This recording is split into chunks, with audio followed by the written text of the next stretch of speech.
I think a lot of times in definitions it's angry. I don't use, I wouldn't define myself as being angry. I say dedicated, and I think a lot of times people quote unquote get angry and they're, that's fucked up, this, and like I said, they're sitting on the couch drinking their beer and smoking pot, and that's the extent of it.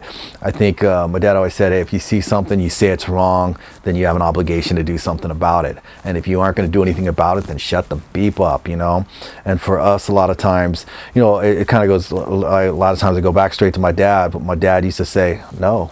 And it was one of the ones, he didn't have to yell and scream. He goes, I'm saying no because I mean it.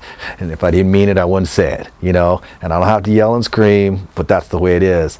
And he said one of the most important things you have to learn in life is to be able to say no. And you see people when they're like, no, that's not a no. We say no, it means no.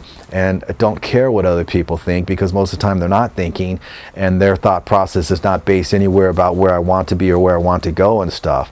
And I've had a lot of people say, oh, you are so rude, who are you to do that? I'm like, wait a second, who are you to tell me what I have to do when you don't know who the hell I am, and what I have to do is something that you want because you're lazy. You know what I mean? You go off and do it. You know what I mean? There's one thing between giving person a helping hand and someone saying, oh, you need to do this, you need to do that. I'm like, wait a second, you know nothing about me, where I came from, where I'm going, and for you to tell me that I have a responsibility to someone that I don't know. And when I'm saying that, not in a sense as a human being, but like, oh, you need to do this musically or something like that. You do what you want to do. I don't need to do that and stuff.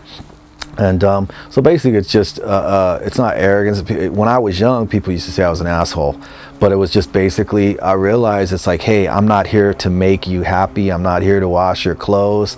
I'll teach you how to wash your clothes if your clothes are dirty, but I'll show you one time, and if you can't get it, I ain't doing it again, kind of thing. And that's the way my dad was. I'll show you how to do it, but you better pay attention, because first one's free, second one ain't gonna happen. So.